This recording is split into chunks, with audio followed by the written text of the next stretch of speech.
Hi നമസ്കാരം, എൻ്റെ പേര് ജോസ്റ്റിൽ സാജു. നമ്മളിന്നിപ്പോൾ കാണാൻ പോകുന്നത് നമ്മുടെ റെഫറൽ കിട്ടി നമ്മുടെ എങ്ങനെയാണ് രജിസ്റ്റർ ചെയ്യേണ്ടത് എന്നുള്ളതാണ്. ഇതിപ്പോൾ സ്പോൺസർ അയച്ചെന്ന റെഫറൽ ലിങ്കാണ്. ആദ്യം നമ്മൾ ഈ റെഫറൽ ലിങ്ക് ക്ലിക്ക് ചെയ്യുമ്പോൾ നമുക്കൊരു ആപ്പ് ഡൗൺലോഡ് ചെയ്യാനുള്ള നമുക്ക് ചോദിക്കുന്നത്. ആ ആപ്പ് നമ്മൾ ഡൗൺലോഡ് ചെയ്യണം. ചെയ്തതിന് ശേഷം വീണ്ടും ഈ ലിങ്കിൽ വന്ന് ക്ലിക്ക് ചെയ്യുക. അപ്പോൾ നമ്മുടെ ഈ ആപ്പിൽ നിന്ന് വാട്സപ്പിൽ നിന്ന് ആ ആപ്പിലേക്ക് റീഡയറക്റ്റ് ചെയ്യും. ആദ്യം ബ്രൗസറിലേക്ക്, പിന്നെ നമ്മുടെ ആപ്പ് ഓപ്പൺ ചെയ്യാനുള്ള ഓപ്ഷൻ കാണിക്കും. ഇവിടെ ഞാൻ 2 ആപ്പ് ഇൻസ്റ്റാൾ ചെയ്തിട്ടുള്ളതുകൊണ്ടാണ് എനിക്ക് 2 കാണിക്കുന്നത്. നിങ്ങളെ കാണിക്കാൻ വേണ്ടി സാമ്പിൾ ചെയ്യുന്നതുകൊണ്ടാണ് ഞാൻ 2 എടുത്തിരിക്കുന്നത്.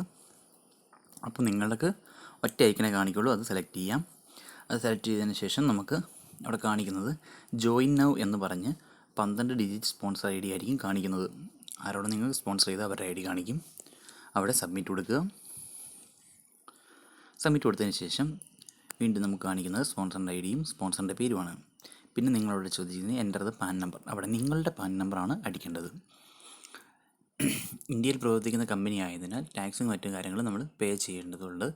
നമ്മൾ ഓരോ വാങ്ങുന്ന സാധനങ്ങൾക്കും നമ്മൾ ഓരോ സർവീസിനും നമ്മുടെ പേയ്മെൻറ്റ്സിനും എല്ലാത്തിനും ടാക്സ് നിർബന്ധമാണ്. അപ്പോൾ അതിനാൽ നമുക്ക് പാൻ്റെ നമ്പർ അടിച്ചു കൊടുക്കേണ്ടതുണ്ട്. പാൻ കാർഡ് ഉള്ളവർ പാൻ കാർഡ് നമ്പർ കൊടുക്കേണ്ടത് നിർബന്ധമാണ്. ഞാനിവിടെ സ്കിപ്പ് ചെയ്യുകയാണ്. അപ്പോൾ നമുക്കിവിടെ ചോദിക്കുന്ന വീണ്ടും ഒരു പേജിലേക്ക് വരുന്നു. അവിടെ നമുക്ക് സ്പോൺസറിൻ്റെ പേരും സ്പോൺസറിൻ്റെ ID യും കാണിക്കുന്നു. ഇവിടെ നമുക്ക് സെലക്ട് ചെയ്യാനുള്ളത് നമ്മുടെ ഡാറ്റയാണ് ഓരോന്ന് എൻ്റർ ചെയ്യേണ്ടത്. ഇവിടെ ഞാൻ തൽക്കാലം എൻ്റെ പേര് തന്നെ കാണിക്കുന്നു. നിങ്ങൾ ഓരോരുത്തരും അവരവരുടെ ഡാറ്റയാണ് എൻ്റർ ചെയ്യേണ്ടത്.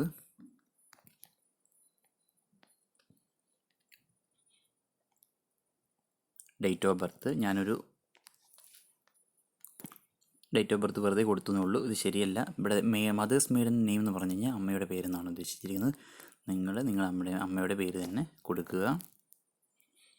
ആധാർ നമ്പർ നിർബന്ധമായിട്ടും കൊടുക്കുക. മൊബൈൽ നമ്പറും കൊടുക്കുക. മൊബൈൽ നമ്പർ ഒറ്റത്തവണ രജിസ്റ്റർ ചെയ്യുന്നത് കൊണ്ട് നമുക്കിത് ഗ്ലോബൽ ID ആണ് നമ്മുടെ ഈ രജിസ്ട്രേഷനോട് സാധിക്കുന്നത്.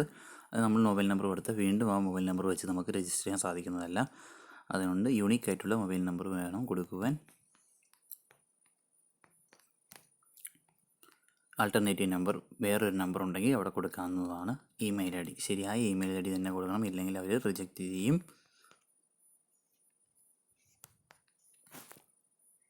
ഇവിടെ നാഷണാലിറ്റി ചോദിക്കുന്നുണ്ട്. നമ്മൾ ഇന്ത്യൻസ് ആണ്, ഇന്ത്യൻ സെലക്ട് ചെയ്യുന്നു. നെക്സ്റ്റ് കൊടുക്കാം. നെക്സ്റ്റ് കൊടുത്തതിന് ശേഷം നമുക്ക് പുതിയൊരു പേജിലേക്കാണ് നമ്മൾ പോകുന്നത്. ഇവിടെ നമുക്ക് അഡ്രസ്സും കാര്യങ്ങളും കൊടുക്കാനുള്ള ഓപ്ഷൻസ് ഉപയോഗിക്കുന്നുണ്ട്.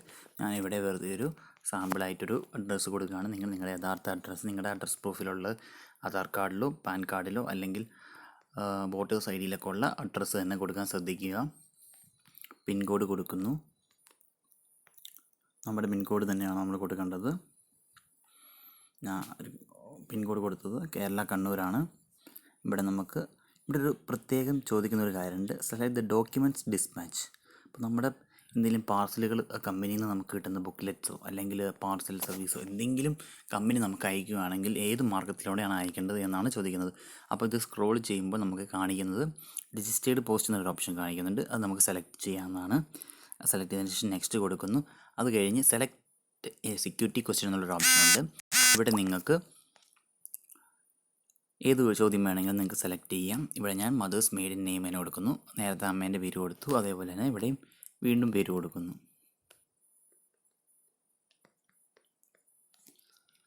അത് കൊടുത്തതിന് ശേഷം വീണ്ടും നമുക്ക് പ്രിവ്യൂ, അതായത് നമ്മൾ ഇത്രയും ഫോം 1, 2, 3 3 ഫോംസാണ് നമ്മളിപ്പോൾ ഫില്ല് ചെയ്ത് കൊടുത്തിരിക്കുന്നത്. അതിൻ്റെ പ്രിവ്യൂ നമുക്ക് മൊത്തത്തിൽ കാണാൻ സാധിക്കുന്നതാണ്. അപ്പോൾ നിങ്ങൾക്ക് എഡിറ്റ് ചെയ്യാനുള്ള ഓപ്ഷൻ, ഇതിനകത്ത് എന്തെങ്കിലും സ്പെല്ലിങ്ങോ എന്തെങ്കിലും തെറ്റിപ്പോയി, നമ്മുടെ പ്രൂഫ് അനുസരിച്ചുള്ള സ്പെല്ലിംഗ് എല്ലാം തെറ്റിപ്പോയിട്ടുണ്ടെങ്കിൽ നമുക്കിവിടെ തിരുത്താനുള്ള ഓപ്ഷൻ ഉണ്ട്. ഇല്ല എങ്കിൽ നിങ്ങൾക്ക് പ്രൊസീഡ് കൊടുക്കാം. പ്രൊസീഡ് കൊടുത്തു കഴിഞ്ഞ് പിന്നെ മെയിനായിട്ട് വരുന്നതാണ് നിങ്ങൾക്ക് OTPയുടെ കാര്യങ്ങൾ. അപ്പം മൊബൈൽ OTP യും ഇമെയിൽ OTP രണ്ടും വെരിഫൈ ചെയ്യേണ്ടതുണ്ട്. രണ്ടിനും 10 മിനിറ്റിൻ്റെ ഓപ്ഷനാണ് നമുക്ക് തന്നിരിക്കുന്നത്. അപ്പോൾ നിങ്ങളുടെ ഇമെയിൽ ID യിൽ വന്നിരിക്കുന്ന ഇമെയിലിൽ ലോഗിൻ ചെയ്ത് അതിനകത്ത് വന്നിരിക്കുന്ന OTP എൻ്റർ ചെയ്യുക. എനിക്കിവിടെ OTP വന്നിട്ടുണ്ട്, അത് എൻ്റർ ചെയ്യണം. ഇമെയിൽ OTP എൻ്റർ ചെയ്യുക, എന്നിട്ട് നെക്സ്റ്റ് അടിക്കുക. നെക്സ്റ്റ് അടിച്ച് അത് കഴിഞ്ഞ് KYCയിലേക്കാണ് നമ്മളിപ്പോൾ പോകുന്നത്. ബാക്കി നിങ്ങൾക്ക് ചെയ്യാവുന്നതേ ഉള്ളൂ. KYC എന്ന് പറയുന്നത് നിങ്ങളുടെ ഡാറ്റകളും കാര്യങ്ങളും, അതായത് കൊടുത്തിരിക്കുന്ന ആധാർ കാർഡും പിന്നെ നിങ്ങൾക്ക് വോട്ടേഴ്സ് ID വെച്ച് നിങ്ങളുടെ പ്രൂഫുകളൊക്കെ അപ്രൂവ് ചെയ്യാവുന്നതാണ്. KYCക്ക് അപ്ലൈ ചെയ്യാവുന്നതാണ്.